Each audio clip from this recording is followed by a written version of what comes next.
Good evening, and thank you for joining us on this Wednesday night. We begin tonight with a criminal probe within the halls of Congress that could have major consequences for control of the House.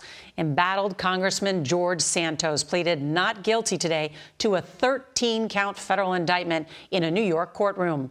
The litany of charges include fraud and money laundering linked to the New York Republicans' 2022 political campaign.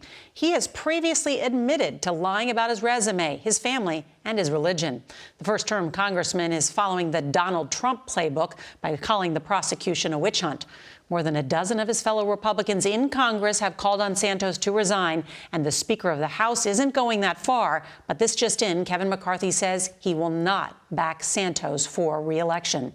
CBS's Caitlin Huey-Burns starts us off tonight from outside the federal courthouse on Long Island. Good evening, Caitlin.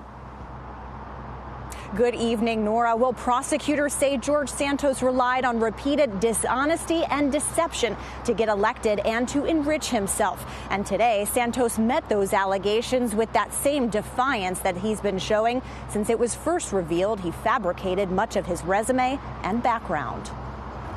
Chased by reporters and cameras outside a Long Island courtroom, George Santos used the spotlight to launch his criminal defense.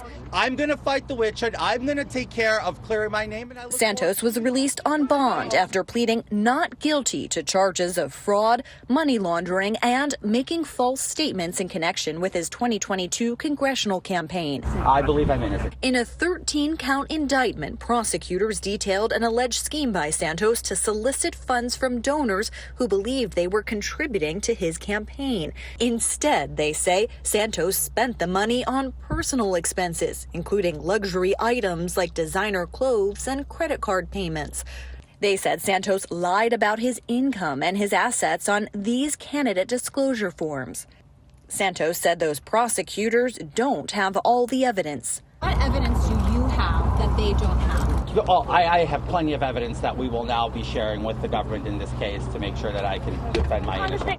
Prosecutors also accuse Santos of falsely claiming thousands of dollars in pandemic unemployment benefits, while they say he was actually making six figures working at a Florida-based investment firm. Today, House Speaker Kevin McCarthy said Santos is innocent until proven guilty. Like every American, you have your day in court. I will not resign. Santos said he would return to work in Washington. Are you planning on running for re-election? Yes, I am. And why should anybody believe you now? Well, like I said, I will prove myself innocent and then we'll move from there. And re-election is a very far time away from now.